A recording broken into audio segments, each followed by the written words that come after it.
Checking the temperature of the asphalt, technicians gather last-minute data on track conditions.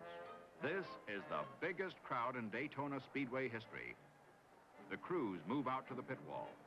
These are the specialists, operating with a surgeon's care and precision.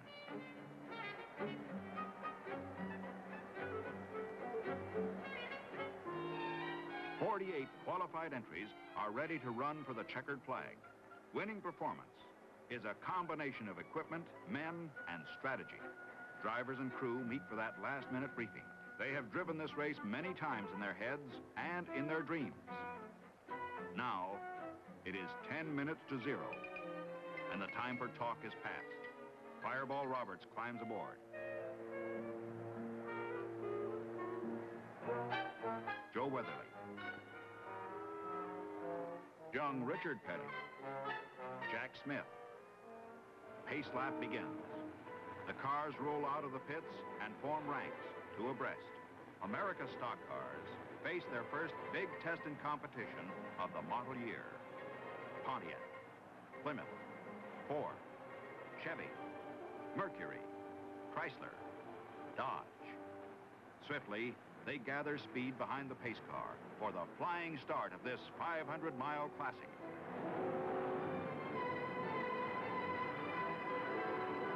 They roar out of the fourth turn.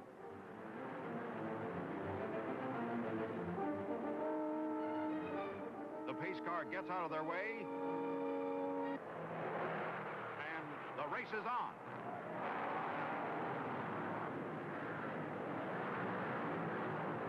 Coming into the backstretch, Joe Weatherly moved from the second row into first position. Right behind him, Fireball Roberts and Junior Johnson fight for second place.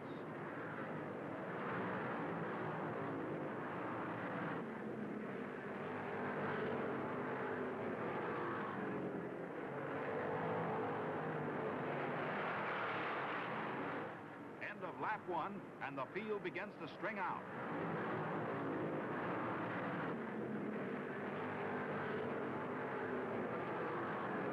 Fireball Roberts, number 22 Pontiac, and Junior Johnson, number 27 Pontiac, slip past Weatherly and start to put some daylight between themselves and the traffic.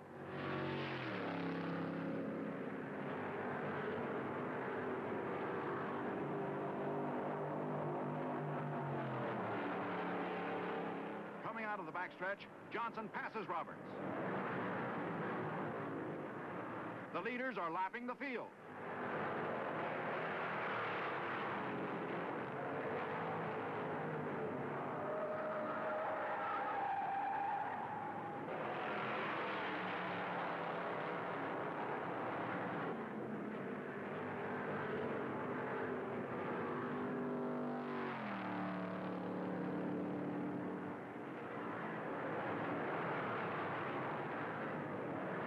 Roberts, number 22, passes Johnson. What a battle!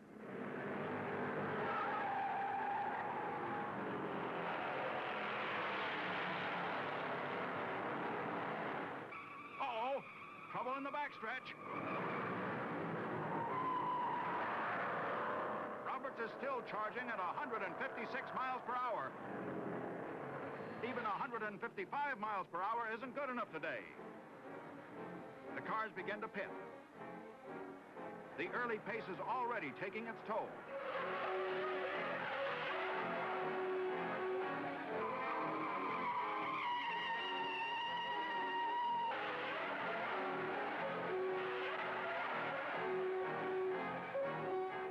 Roberts and Johnson are still 1-2.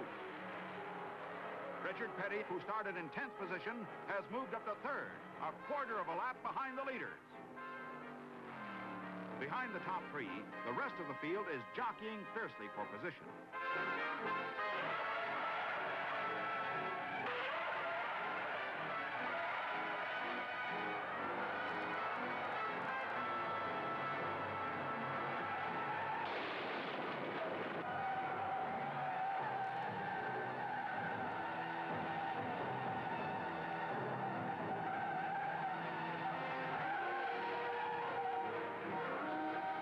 After 150 miles, the field has been thinned out to 34 cars.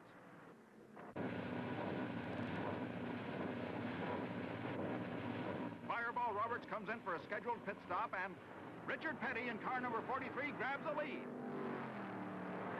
Fireball roars out of the pits, 44 seconds behind the front runner.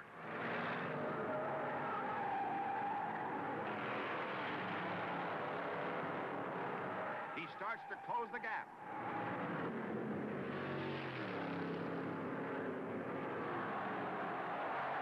Petty pits. Can he get in and out before Fireball comes around? Not quite. But as Fireball lead puts it down the straightaway, Petty charges out right on his tailpipe.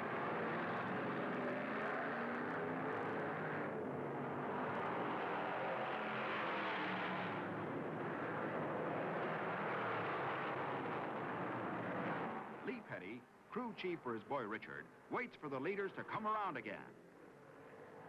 Lee Petty, former national champion, has had his moments at Daytona. 5 years ago, it was Lee Petty who tamed the old beach and road course.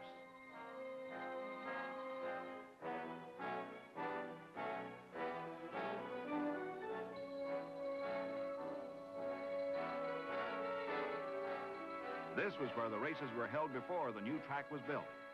It was then his son Richard who cheered him on. 4 years ago, in a photo finish, Lee Petty became the first winner of the Daytona 500 with Richard as his crew chief. Proud son, happy father. 250 miles, the halfway mark, and Fireball holds the lead as Richard Petty in number 43 hangs on.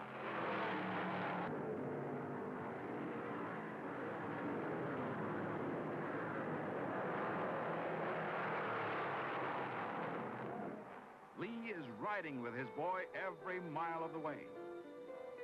Over the years, Lee Petty, who was always his own mechanic, taught Richard everything he knew as a mechanic and as a driver. 2 years ago at this track, it was number 42 and number 43 running as a team, Petty and son. And they ran together until last year. Lee Petty went over the guardrail. There were some who said that Lee Petty was through driving in competition. Not as long as young Richard Petty is at the wheel. At the 149th lap, number 22 comes in for its last scheduled pit stop. Fireball has his own reasons for winning. A quiet man, but a fierce competitor, dogged by mishap and near successes.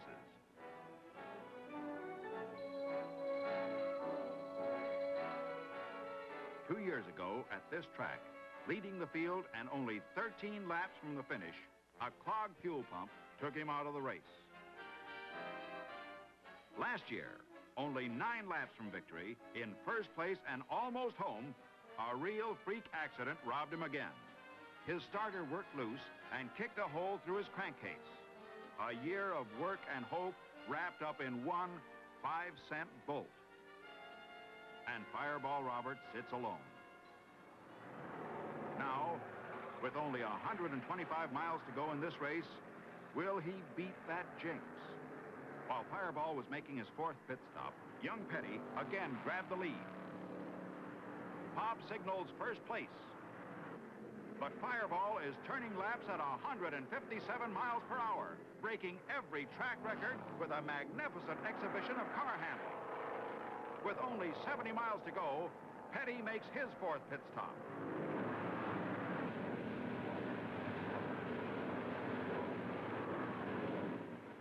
Setting a pace of 158 miles per hour, Fireball barrels down the straightaway to take the lead again.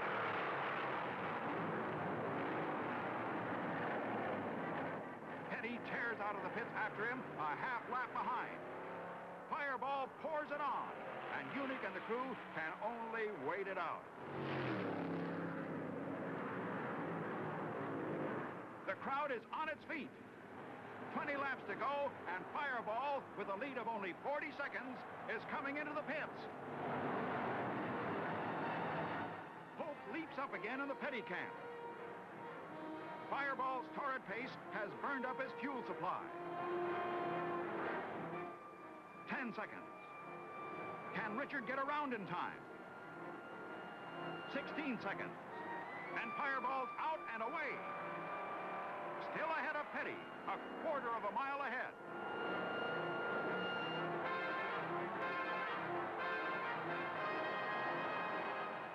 Fireball stretches his lead to 27 seconds.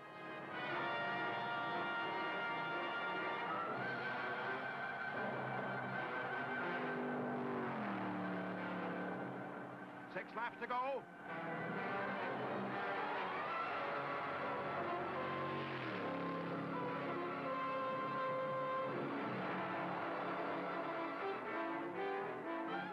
Two laps to go.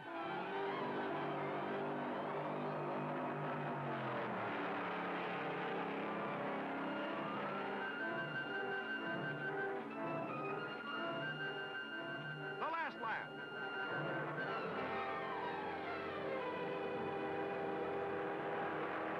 And Fireball gets a checkered flag.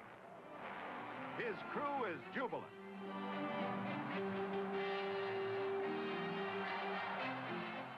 Roberts and his Pontiac wheels into the winner's circle. 500 miles at an average speed of 152.9 miles an hour. An amazing achievement for driver, car, and equipment. Crowds and press swarm around, applauding the driver and the machine.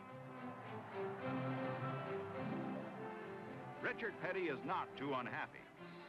It took a world's record to beat him. And Fireball Roberts is the man who did it. 500 miles in 3 hours, 10 minutes, and 41 seconds. But even now, he's beginning to think and dream of next year.